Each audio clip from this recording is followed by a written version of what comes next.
¿Por qué una escuela de gobierno? Porque todos aquellos que aspiramos a tener responsabilidades públicas, responsabilidades dirigenciales, tenemos que estudiar, tenemos que formarnos, tenemos que agregarle a los valores que uno recibe en su casa o en su formación, como la honestidad, la contracción del trabajo, el esfuerzo, aquel conocimiento que se aprende, que no se hereda y que no se recibe de otra manera. Y para ello, esa decisión que celebramos de esta escuela de gobierno, que a nivel nacional dirige Roberto Lavagna, que a nivel provincial dirige Jorge Salguini y que tiene diferentes sedes en la provincia de Buenos Aires. Yo quiero agradecer en primer lugar a Mercedes Morro, quien es la representante de los dueños de este lugar y que como cada vez que lo requerimos, no solo formalmente no nos cede, sino con la calidez habitual.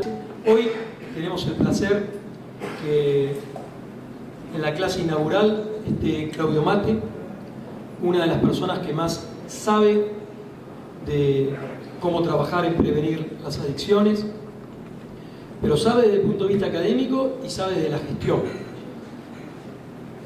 Él, cuando estuvo en la gestión pública, logró detener el avance de las drogas ilícitas y logró bajar el consumo de alcohol en menores entre un 25 y un 30%, creo que más cerca del 30%.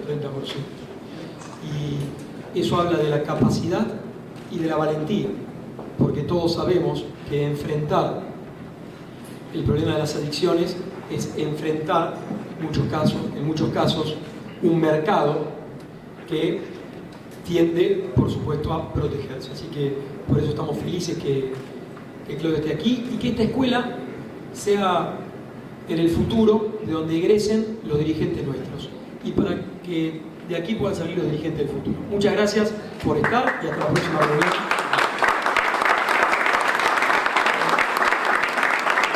Encantado de estar acá y agradecido, gratamente sorprendido, agradecido a Ariel y sorprendido de verdad, no solamente por la convocatoria de Ariel, sino porque bueno, me ha ido presentando a algunos de ustedes en la previa y me decía, mira, acá está fulanito que viene de Barrio de Pie, acá está menganito que viene del GEN, y la verdad que como que gratifica, más que hoy especialmente, en lo que estamos viviendo, de tanta crispación, de que el otro es el enemigo, de que hay que aniquilarlo en las ideas, y ese clima tan de crispación que estamos viviendo, encontrarse con esto, ¿no? Con que hay un lugar que es acá y que estamos personas que seguramente pensamos distinto y que no tengo duda que lo mejor va a pasar después que yo termine de hablar.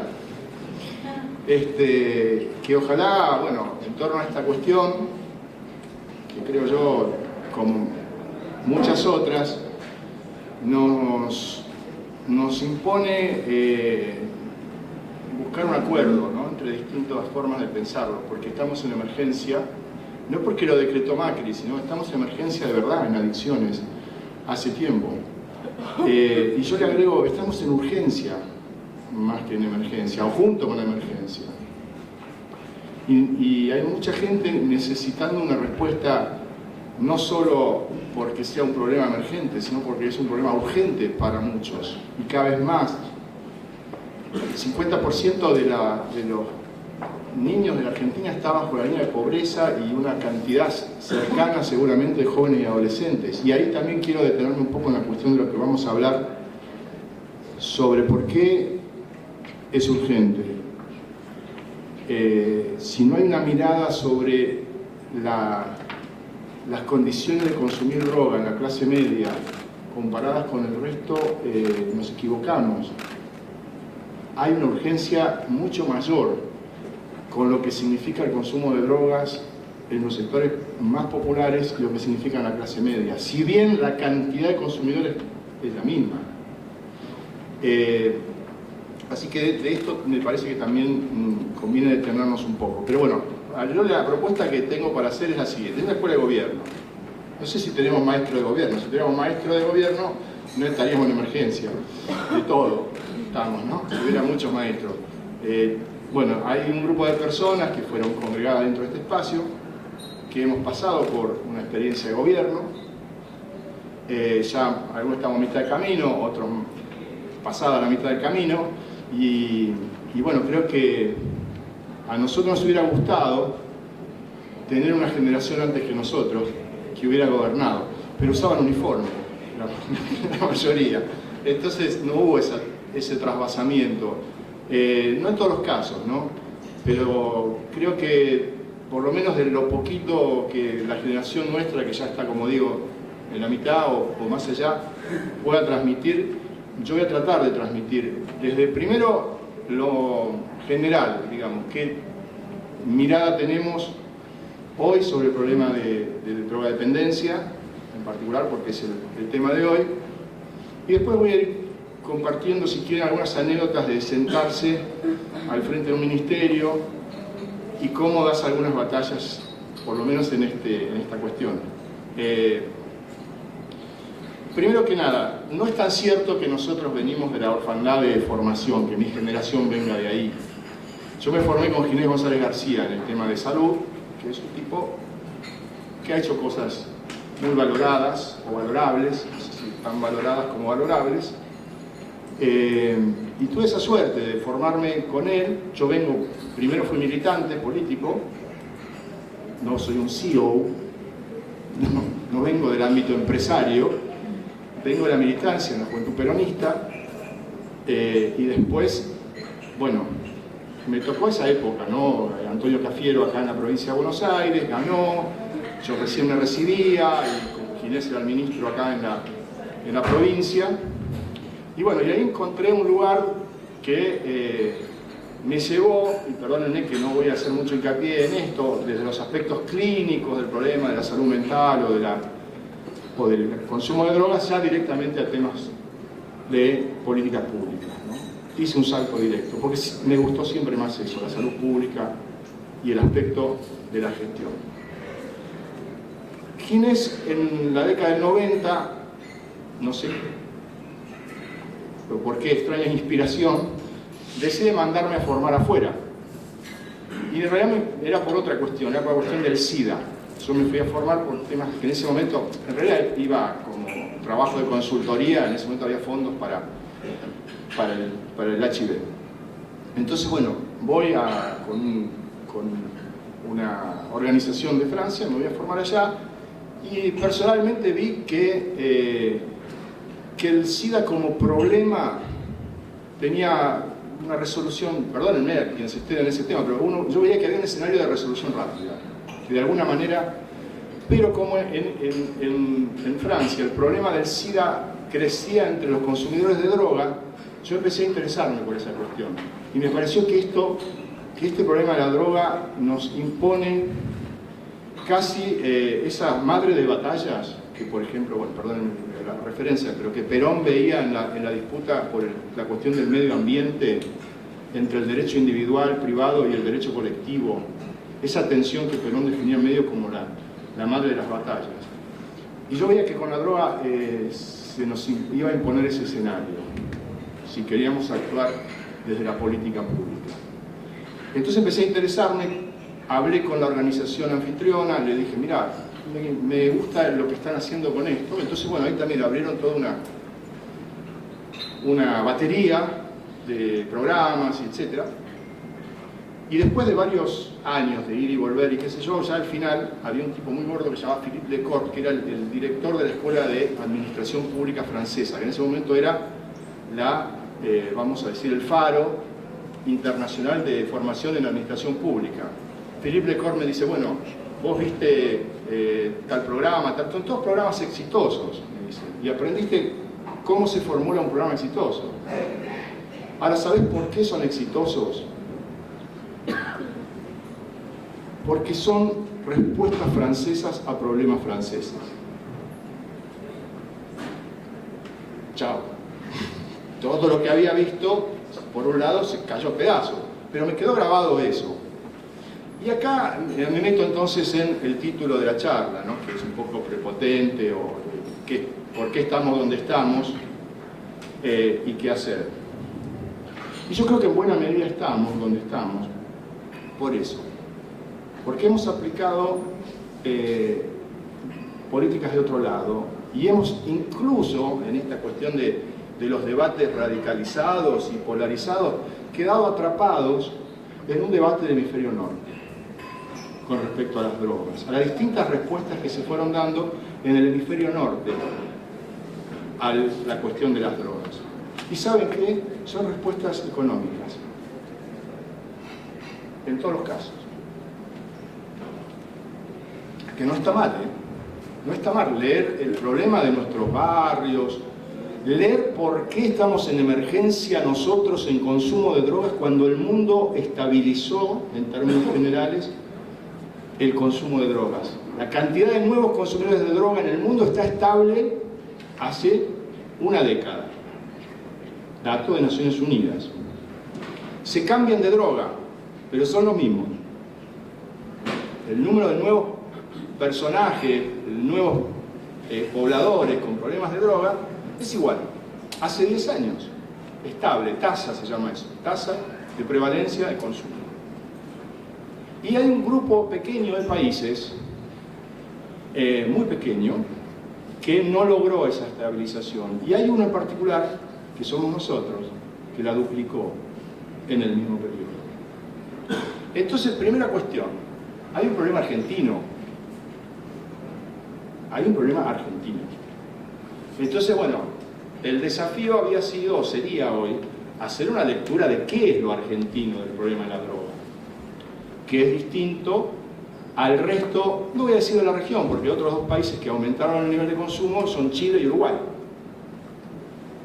que tienen nuevos consumidores. Entonces, más allá de meternos con Chile y Uruguay, ¿qué nos pasa a nosotros? Y algún otro país. Hay pensado también desde esta perspectiva, ¿no?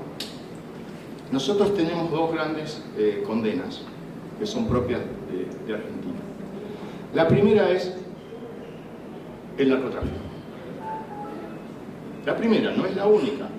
Si vas a ver cuáles son los problemas de adicciones, el narcotráfico yo te diría que casi es el proveedor de la menor parte del problema, como tal. La droga ilegal forma una parte importante, pero no es ni siquiera la más importante. De nuestro problema desde la perspectiva de salud pública, desde el problema de la educabilidad, desde el problema de social, desde el problema familiar, etcétera, etcétera, no es el narcotráfico el principal problema. Es un problema grande. Me voy a detener en este primero, el problema del narcotráfico. El problema del narcotráfico argentino, criollo, nuestro, sello hecho en Argentina, es el siguiente. Nosotros tenemos un narcotráfico, a diferencia del resto de la región, que hizo plata con nosotros. Su negocio, el negocio del narcotráfico criollo, centralmente fue colocar el producto, llamémosle mercancía, y si entendemos la droga como mercancía y no como un microbio, problema de salud y qué sé yo, que tiene efectos sobre la salud, pero no es un problema de salud. Primer error de la respuesta pública de la Argentina. Y lo dice el tipo que fue el que le tocó ser el primer Ministerio de Salud que tuvo adicciones adentro. ¿Estaba bien? Sí, está bien. Vamos a recoger los resultados del negocio, los malos resultados, el efecto sobre carga de mortalidad, por supuesto, desde la salud, pero impacta sobre la educación, impacta sobre lo social y tiene un origen que son los negocios. Entonces, perder de vista desde la política pública esta cuestión general nos ha llevado a donde estamos en buena medida. Sigo con la cuestión del narcotráfico. Nuestro narcotráfico criollo generó unas formas de organización, lo voy a decir brutalmente para que se entienda lo que estoy diciendo. Narcotráfico colombiano, narcotráfico productor y exportador. ¿Qué daba, por supuesto, que no consuman cocaína los colombianos o los peruanos? Pero son países exportadores, generando un grave problema al norte del Ecuador. Gravísimo, que después me voy a detener en esta otra cuestión. Pero muy poco problema sanitario en su territorio. Es más, hubo hasta organizaciones, hay hasta series y películas, yo no voy a hacer una apología de Escobar Gaviria, pero de cómo, por lo menos en el caso de la cocaína, la organización del narcotráfico colombiano blindó Colombia. Y además era grave delito dentro de la moral, ética y valores y códigos de la organización narcocolombiana ser consumidor. De lo que, creo que los que vieron esa frase, esta para los gringos, de Escobar era conocidísima, por eso están. No estoy haciendo una apología de Escobar Gaviria. Pero digamos, esto genera dos cosas. Primero, un efecto sobre los niveles de consumo en Colombia, que son más bien bajos. No es que no hay, pero son bajos, menor que el nuestro. Y segundo, también otra cuestión de la disociación entre el problema narco y la sociedad colombiana, en un inicio. Ahora bien, en nuestro país no fue así. Fue así en algún momento. Pero ¿qué pasó? Y acá viene la primera vez, digamos, el primer dato de por qué nunca tuvimos política criolla contra las drogas. Nuestra política criolla contra las drogas ya nace cipaya. La ley de drogas de la Argentina es una ley guionada desde el Departamento de Estado norteamericano. ¿Sí? Cuando el Departamento de Estado norteamericano, hasta la caída del muro de Berlín, sostenía la guerra contra las drogas como política. Entonces todo lo que se creó desde la ley 2337, la Cedronar, etcétera, etcétera, debía responder a eso. ¿Hay jueces presentes? Abogados sé que hay. Bueno, toda la organización de persecución criminal del narcotráfico en la Argentina está formateada en la idea de cuidar la droga que partía hacia afuera. Es decir, nuestra justicia intervino durante años solamente cuando estaba por salir el barco a Cataluña. Vos ibas, y después ahí me voy a meter en algunas anécdotas de, por ejemplo, cómo nace la ley de desfederalización. Vos le ibas a contar a un juez que estaban vendiendo droga en el barrio y te sacaba vendiendo almanaque. Lo siguen haciendo. Dicen, no, estos son perejiles, no te metas con ellos. Hasta lo ideologizan con, no, esto es persecución de la pobreza, porque es pobre el que vende. Puede ser en algún momento que hayan sido pobres, en algún momento. Andá a mirar el patrimonio de los canteros, los monos, del barrio de la Granada, en Córdoba, todos los lugares donde este discurso de no te metas a combatir o a enfrentar, o lo que, como lo quieras llamar, el menudeo, porque no nació para eso nuestra política de drogas, nació para cuidar que no rebotara acá para ir a ellos. Nosotros pagamos impuestos para cuidar la salud de los catalanes. Vamos a decirlo brutalmente. Eso lo hicimos, lo seguimos haciendo. No se pensó la Argentina desde Argentina.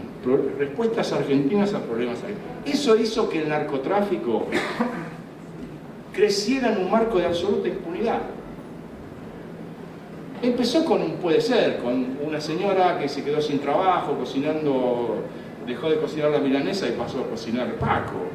Por ahí empezó así, pero hoy no es así. Hoy corrompió todas las estructuras policiales, judiciales, todo por dejarlo pasar. Todo por seguir mirando lo que no somos. Todo por no haberse involucrado, especialmente con nuestros barrios, con nuestros pibes. A nuestros pibes, la cocaína que iba a Cataluña, no importó nada. Si la que los estaba desbastando era la otra. La que el juez te decía, son perejiles, con esto no te metas, no vale la pena. Bueno, hoy ya tenemos un narcotráfico criollo, que es, particularidad argentina, el único que hizo negocio vendiendo acá. No exportó, ni exporta, ni va a exportar. Ya está, ese mercado ya está. Es otro circuito que también pasa por la Argentina, también pasa por ahí. Bueno, primera explicación más o menos de los 5 dígitos oscilantes de por qué estamos con el problema que estamos en nuestros barrios. Desatendimos la cuestión de la venta local. Fuerzas federales. La fuerza federal es una fuerza para el combate del delito complejo. Este delito no empezó complejo y ahora no sé si es tan complejo. Pero nosotros pusimos la oferta de droga en el plano del delito complejo, cuando no lo era. Entonces ahí ya tenemos un error que venimos arrastrando hace tiempo. Primera cuestión, y si creen que esta es polémica, miren la que me meto ahora. Después vamos a discutir y todo el mundo puede opinar, por supuesto. Ahora me voy a meter en otra más grave. Dije que la guerra contra las drogas era una estrategia del Departamento de Estado norteamericano. Dejó de serlo cuando se cayó el muro de Berlín. Dejó de ser, porque cumplía una finalidad política además, de intervención, injerencia, etcétera, etcétera, cuando existía un enemigo ideológico, etcétera, que amenazaba el dominio hemisférico. Pero dejó de ser, se cayó el muro y esa perdió sentido. Pero especialmente empezó a pasar otra cosa. El consenso de Washington, pusieron a hablar del consenso de Washington, incluyó entre sus fórmulas, no es que hubo un momento en que se pusieron de acuerdo, el Consejo de Washington se le llamó un conjunto de fórmulas emanadas casi todas desde los economistas de la Escuela de Chicago, que promovían la liberación absoluta del mercado. Que el Estado es un estorbo para un actor que va a encargarse del bienestar de todos, que se llama mercado. Entonces que había que minimizar las funciones del Estado y no interrumpir ningún proceso económico. Y un premio Nobel de la Escuela de Chicago, dentro de las fórmulas del consenso de Washington, es el primero que advierte que la guerra contra las drogas está perdida. Y además dice, llevando los cálculos econométricos, la droga es el principal factor de extracción de divisa de la economía norteamericana. No hay ninguna otra actividad comercial que le saque tanta plata del bolsillo a los norteamericanos. Hoy, más o menos, solamente calculando la cantidad de consumidores que hay en el mundo y los precios minoristas de la droga que consumen, se estima, solamente en ese segmento, no es todo el mercado de la droga, se estima que el negocio mueve 320.000 millones de dólares por año, de los cuales el 40% los pone el consumidor norteamericano. ¿Qué solución propone la Escuela de Chicago? No sigamos peleando, porque el problema es la prohibición. El problema es la intervención del Estado. Si nosotros levantamos la intervención del Estado, naturalmente ese negocio pasará a centralizarse desde las economías centrales, como ocurre en el capitalismo, indefectiblemente. Es la única manera que demos vuelta a la manguera, como decía Perón, no hablando de las drogas, por supuesto. Pero esto que hoy nos significa pagarle a todo un circuito de comercialización periférico,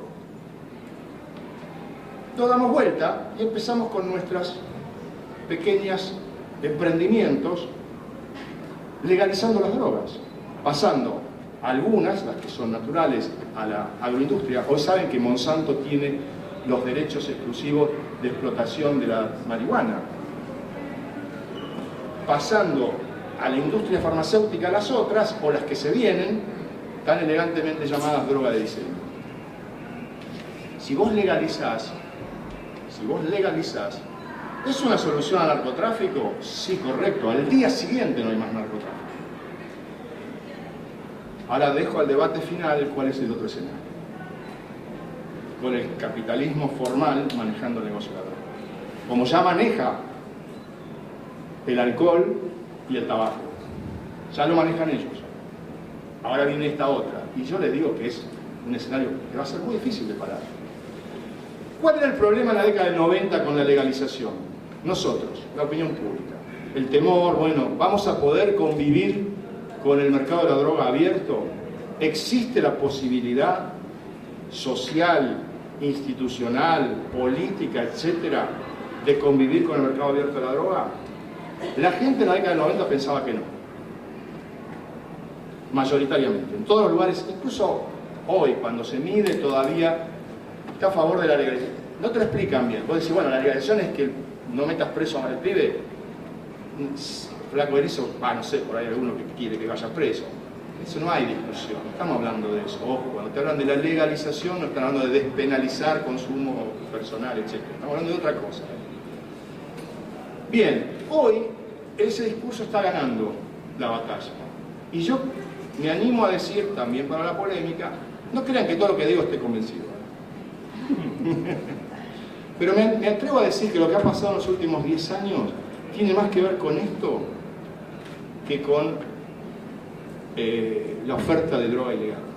¿Por qué? Porque lo que ha pasado es una caída, un derrumbe de la percepción de riesgo. El mercado, este mercado, lo que necesita para llegar a formalizarse es que todos pensemos que efectivamente sí podemos pilotear el problema de la droga, desde lo individual y desde lo colectivo.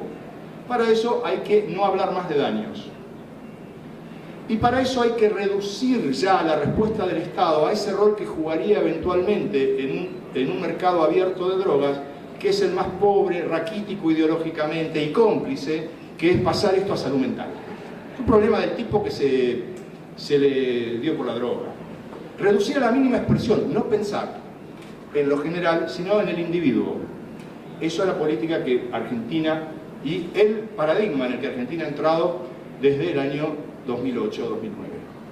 Y ha habido fallos de la Corte, leyes, legislación, etcétera, etcétera, manuales de prevención en las escuelas, todos tendientes a lo mismo. Todos tendientes a lo mismo. A generar un clima de mercado. De poder convivir con el problema, sí, está bien. Acá el problema, todos vimos Los Intocables, ¿no? Acá el problema es la prohibición, porque genera narcotráfico. Es cierto, es cierto. Es cierto, la prohibición genera narcotráfico. Ahora bien, si vos vas midiendo en este concepto, no sé si es un concepto, es muy ambicioso, no lo concepto. Esta idea de que lo que existe es un narcomercado. Si vos lo mirás como narcomercado, vas desde el alcohol, ¿sí?, hasta la cocaína. Y vas variando el nivel de intervención del Estado en oferta y demanda de cada uno.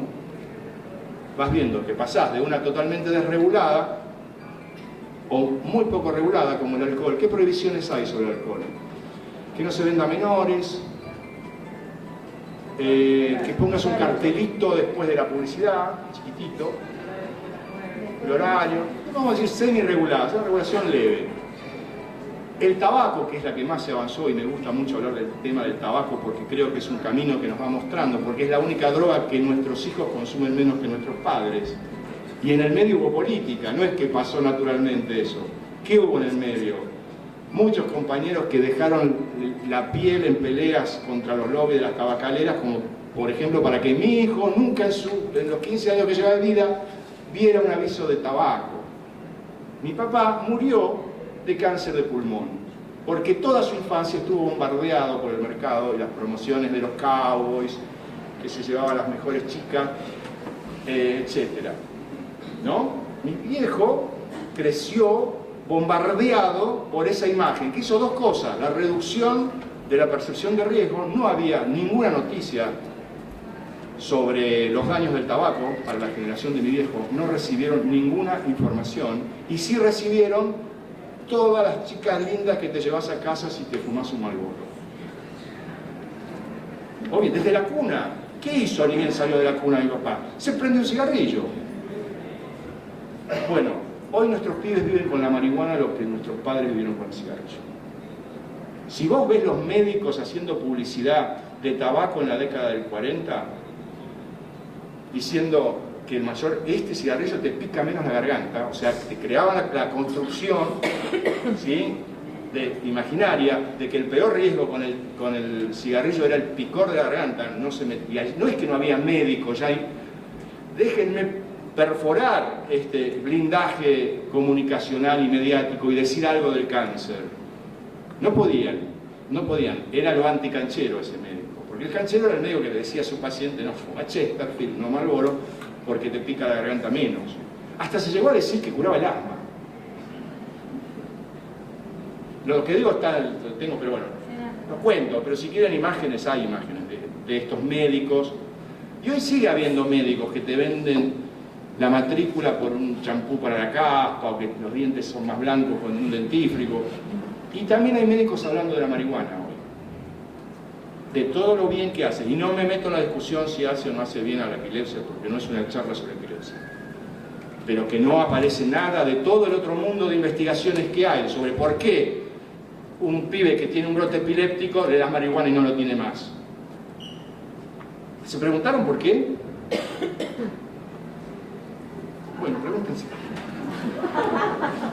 Bien, pero nuestros hijos crecen con esa imagen, ¿no? De Magic Kingdom, ¿no? Como creció nuestros viejos con el tabaco. Igual. Hoy pasa lo mismo. Pero ustedes me van a decir, pero no hay publicidad de marihuana.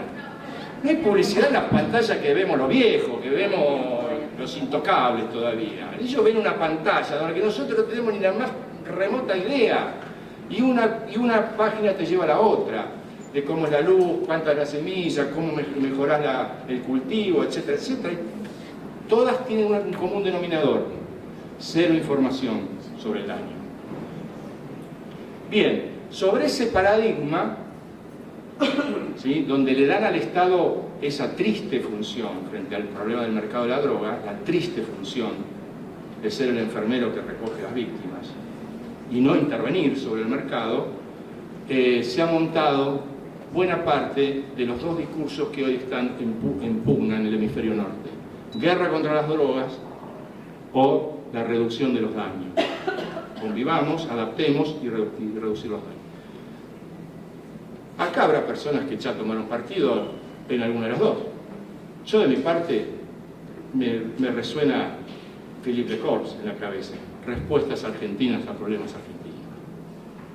Y acá tenemos que salirnos rápidamente, y cuanto más rápido salgamos de esa absurda, de ese pensamiento binario que es el de los mediocres. El mediocre copia. Si una frase mediocre es: ¿para qué vas a inventar si está todo inventado? Es una frase mediocre. Sí, flaco, hay que crear. ¿Qué es la función pública en un país donde está todo para dar vuelta? Porque nosotros no somos Francia, que hay que administrar el bienestar. Acá hay malestar extremo, hay que darlo vuelta al país. Y para eso hay que crear, no copiar, crear. Mirar nuestros problemas, leer nuestros problemas, que puede ser esto que yo digo o muchas otras cosas, o contrarias a lo que yo digo. Por eso es muy bueno lo que va a pasar después, que ustedes van a empezar a decir lo que piensan ustedes, y está muy bien. Pero que sea nuestro. Yo lo único que quiero es una conversación que estemos seguros que estamos pensando por nosotros. ¿Sí? Bueno, hay que crear, hay que inventar. Y en este marco hay una situación en Argentina particularmente que conjuga estas dos cosas, estas dos corrientes: la droga, que ya es ilegal a través de los modelos de entrega que tiene en el país, por la vía del narcomenudeo, y la otra también, porque la otra, si vos vas a los manuales de formación docente que se han entregado en la última década, empiezan diciendo: solo una pequeña parte de los consumidores de droga son problemáticos. Concepto de esta idea de mercado, que existe un consumo no problemático instalado. Decir consumo problemático, decir consumo no problemático. Bien, si quieren les cuento todos los conceptos que todos repetimos como manual y que están todos guionados en el mismo lugar. No se dice más droga, ¿vieron? ¿Cómo se dice? Sustancia. Jale la idea de droga. Hay que decir sustancia. No se dice más consumidor o drogadicto. ¿Qué se dice? Usuario. ¿No sabían? Usuario. Como si ya te da la impresión de que usas, de que el dominio es tuyo y el objeto es el otro. En el lenguaje están penetrando este acostumbramiento cultural a convivir con el mercado de la droga. Y otro fantástico es no problemático. Bien, yo trabajo en la UOCRA, por ejemplo. Perdóname. No nos llevamos bien con los gastronómicos. Los queremos mucho. Bueno, en la UOCRA, ¿dónde está el no problemático? El pibe se toma un vino. ¿Sí? No problemático, con la comida, el asado, toma un vino. ¿Es no problemático o problemático? Después va al andamio. La cuestión de problemático o no problemático es una cuestión de clase social. De cuáles son las condiciones de vida, no las condiciones de consumo. Va una droga clase media, la droga mal llamada de diseño. Uno de los nuestros, un albañil, se clava una metanfetamina y tiene que subir a cargar una losa con 46 grados en verano y revienta a los 15 minutos. El consumo no problemático en la fiesta electrónica es devastador en la clase trabajadora.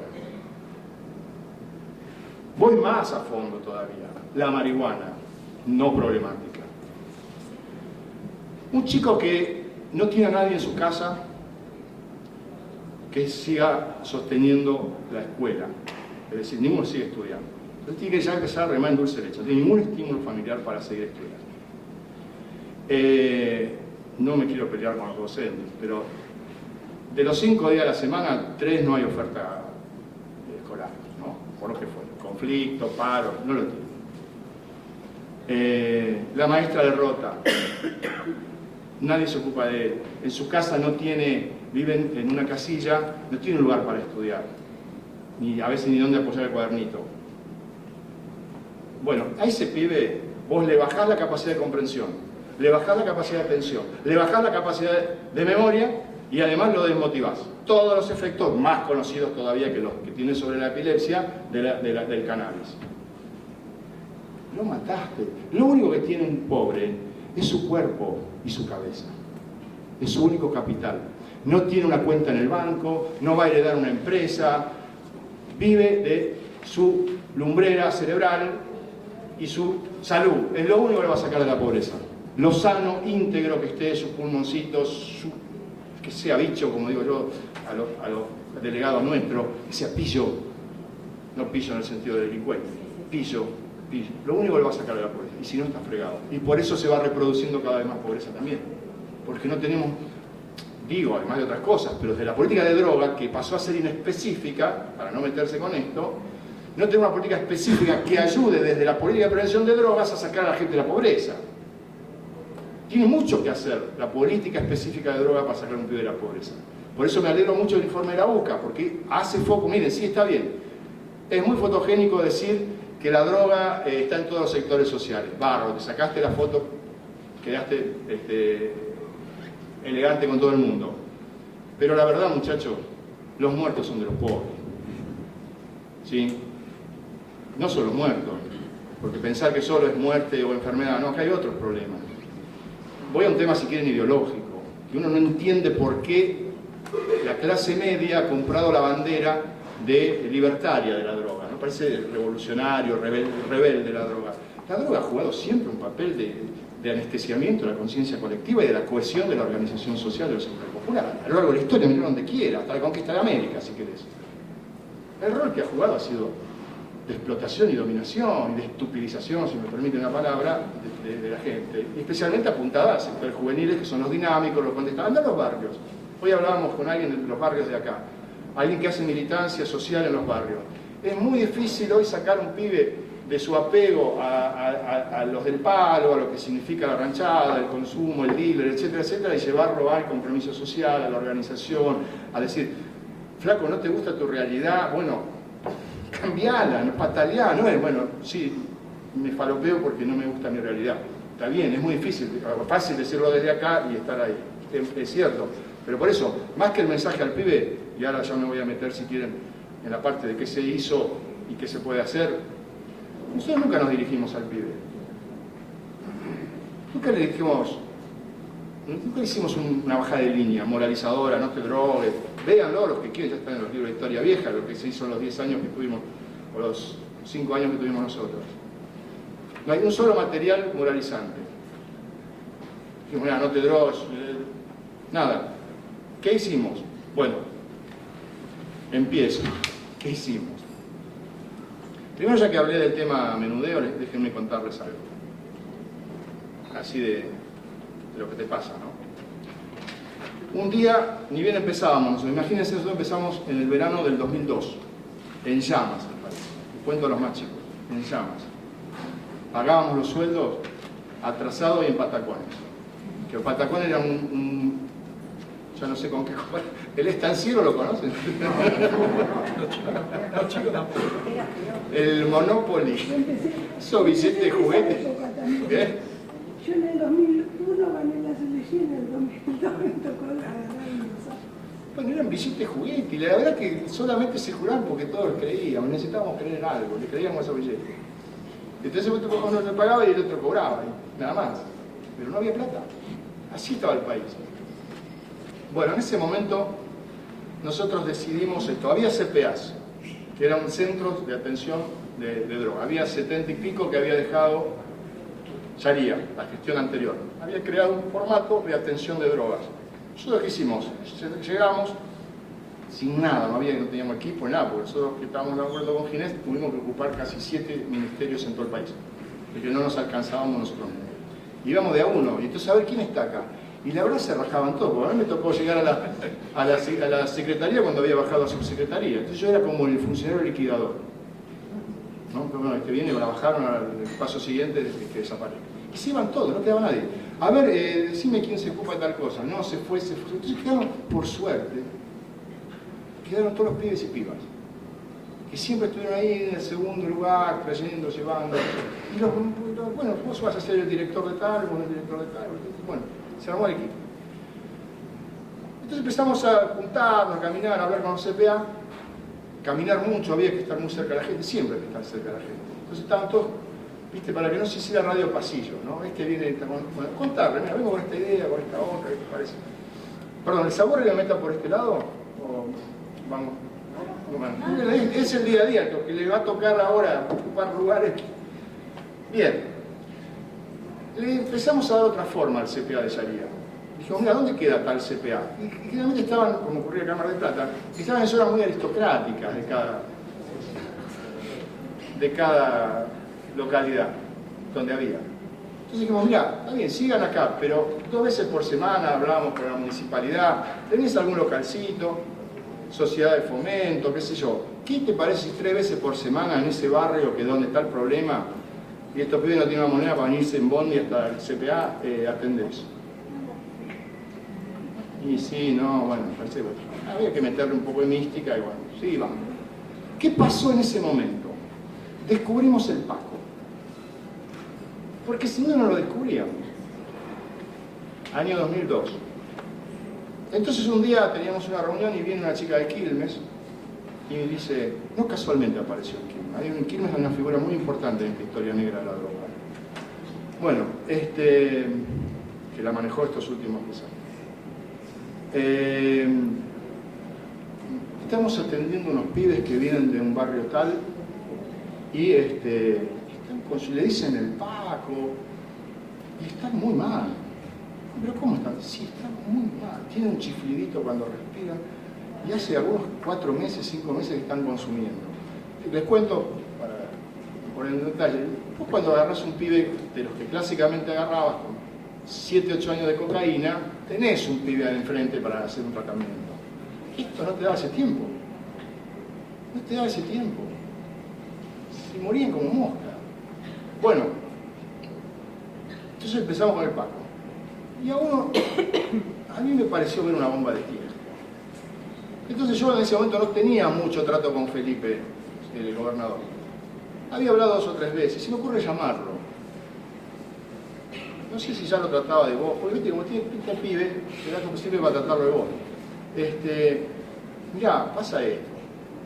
Hay una droga que se llama Paco, y nos está apareciendo en Quilmes, y los pibes llegan tarde, porque hace 6 meses que están con el Paco. Y no tengo manera de llegar 6 meses antes. ¿Y qué hay que hacer? Y ahí me salió, no sé, el Rambo, y hay que reventar el que se está vendiendo, Felipe. Hay que la está vendiendo. Este no tiene más vuelta. No hay plan de talleres de reflexión, ¿viste? No quiero bife. Están vendiendo una cosa devastadora. Bueno, entonces me manda, creo que estaba Juan Picafiero en seguridad.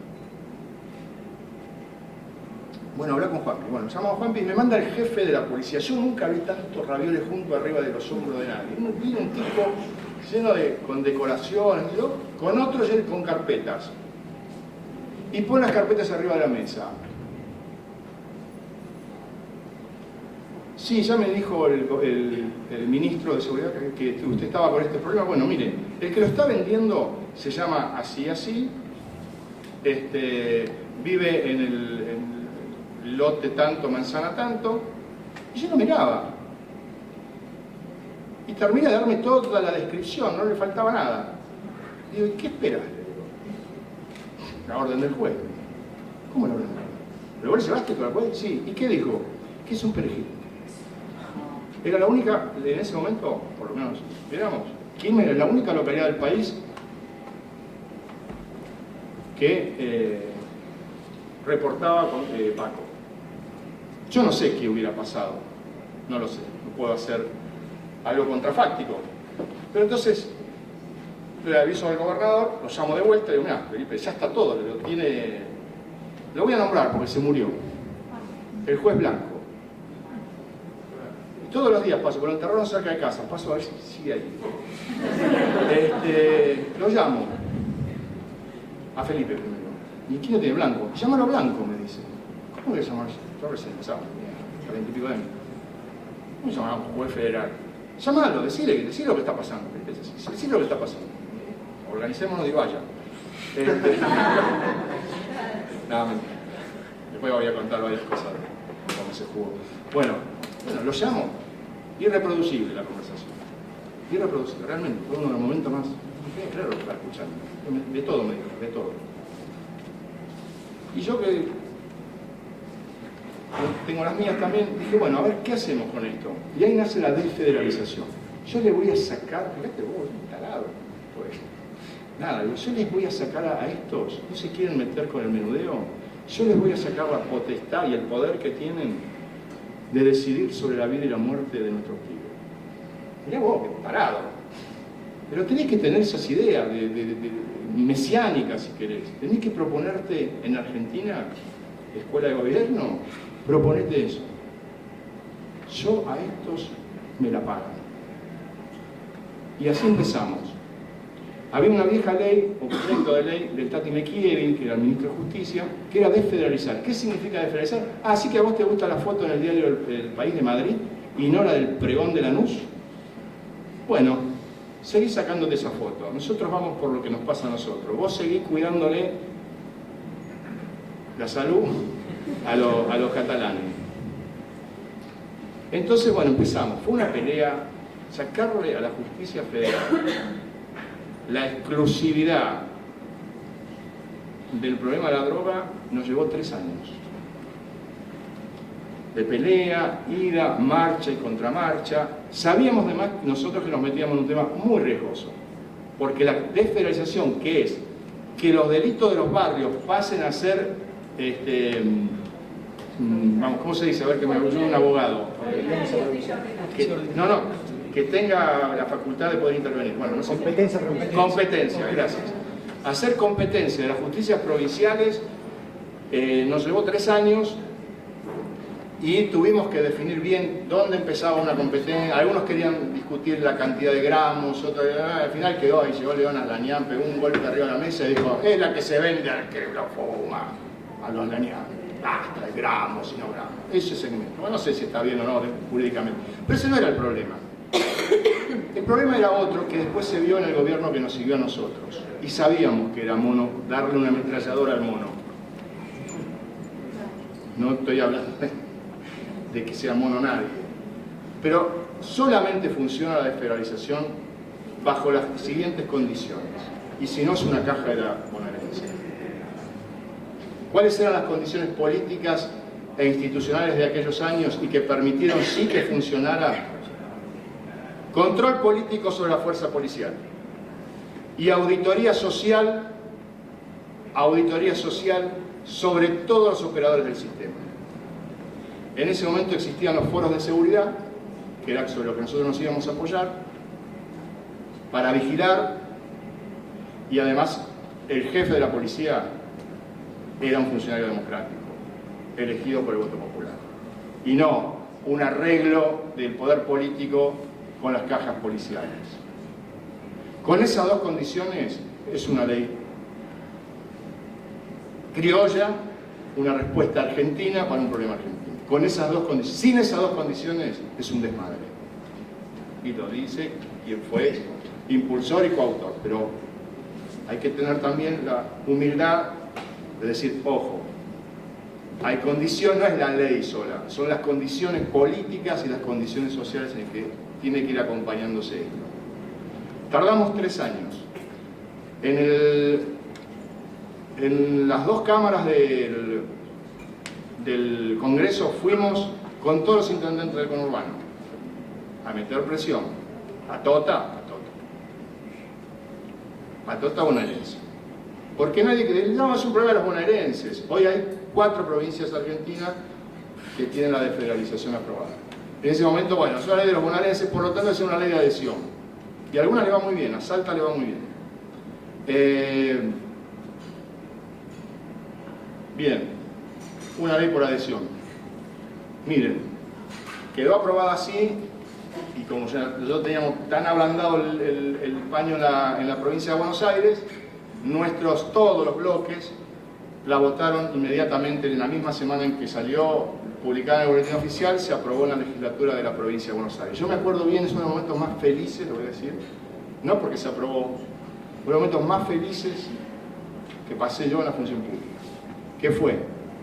Se aprobó un viernes la adhesión de la legislatura bonaerense y el sábado un fiscal de justicia ordinaria, justamente de Quilmes, se llevó preso a 16 vendedores de Paco del mismo barrio donde había nacido la ley esta. Y fue la primera vez en mi vida que vi a nuestros compañeros de las villas aplaudir un patrullero.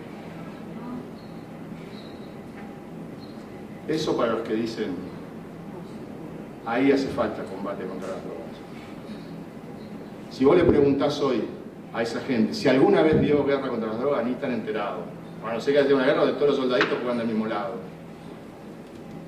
Si es una guerra, llámenlo guerra, yo no llamaría guerra, pero sin lugar a dudas es como ver una fuerza, digamos, popular, porque es una necesidad para ellos.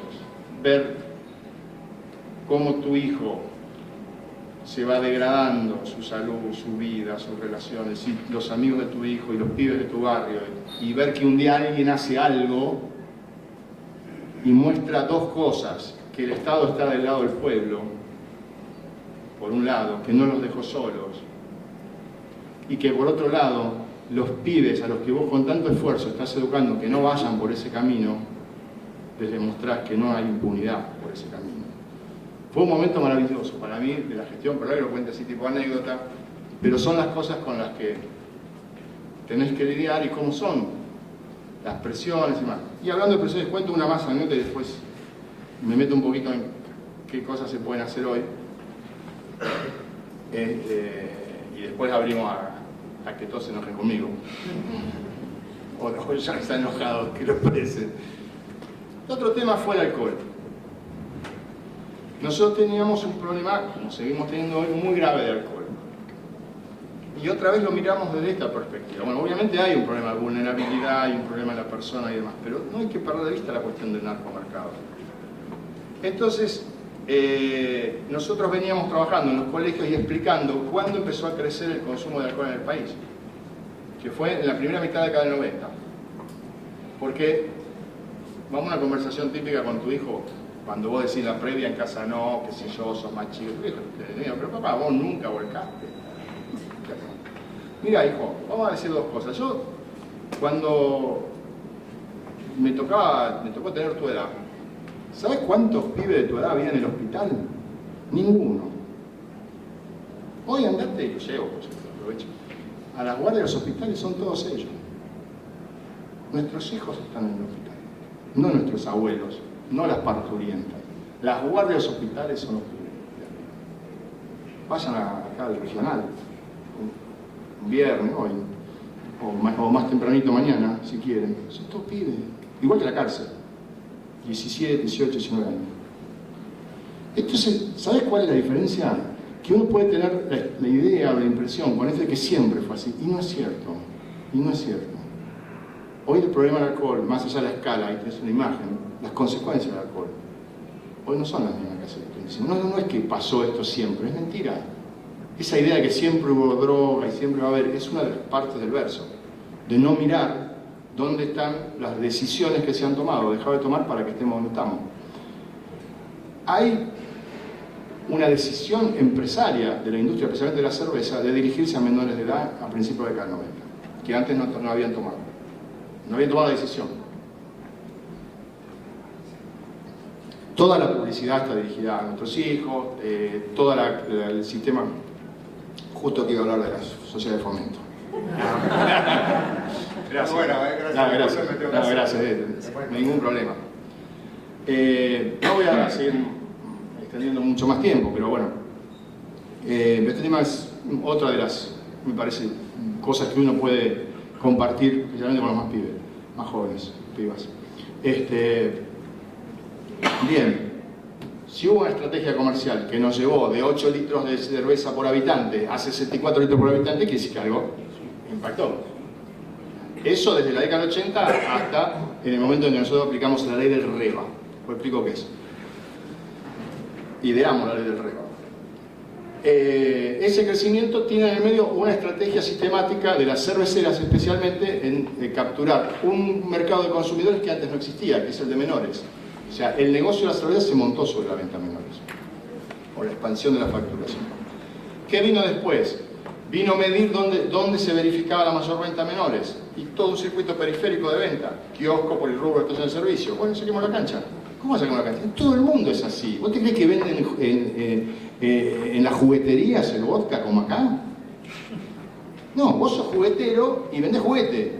Y si vos querés vender alcohol, vas al Estado, le pedís que te autorice, sacás una licencia, la agarpás y te quedás ahí vendiendo alcohol sin mandarte ninguna macana, porque si no te la sacan. Todo el mundo es así. ¿Cómo acá es una golosina más? Entonces, bueno, empezó todo el sistema, por primera vez, de regulación de oferta de bebidas alcohólicas. Se prohibió la venta en kiosco por el rubro de estación de servicio, pero además, y esta es la diferencia, se multaba a las cerveceras que entregaban en los lugares no habilitados, no al kiosquero. Se cambió la mirada de no ir al perejil, acá sí, sino ir a la responsabilidad empresaria de que ese circuito haya sido captado. Eso fue, en buena medida, lo que bajó inmediatamente el 30% de... No es una medición en el aire, es la facturación de las cerveceras y los hectolitros vendidos en la provincia de Buenos Aires. No es un invento, que se bajó el 30% del consumo. Se bajó el 30%, se bajó por primera vez en todo este ciclo el consumo de todas las bebidas alcohólicas. Imagínense los lobbies, perdieron muchísima plata y la presión era reunión acá, reunión allá. En ese momento, debo decir, teníamos la ventaja de que la cervecera que tiene el 70% del mercado en el país tenía una persona enfrente, que era Carlos Míguez, el marido de una de las Bember. Entonces nos carajeábamos con alguien, por lo menos. Hoy es una intelequia quien es el dueño. Son accionistas de Sudáfrica, Bélgica, Estados Unidos, que tienen una cerveza que mantiene nuestra bandera en la etiqueta, nada más.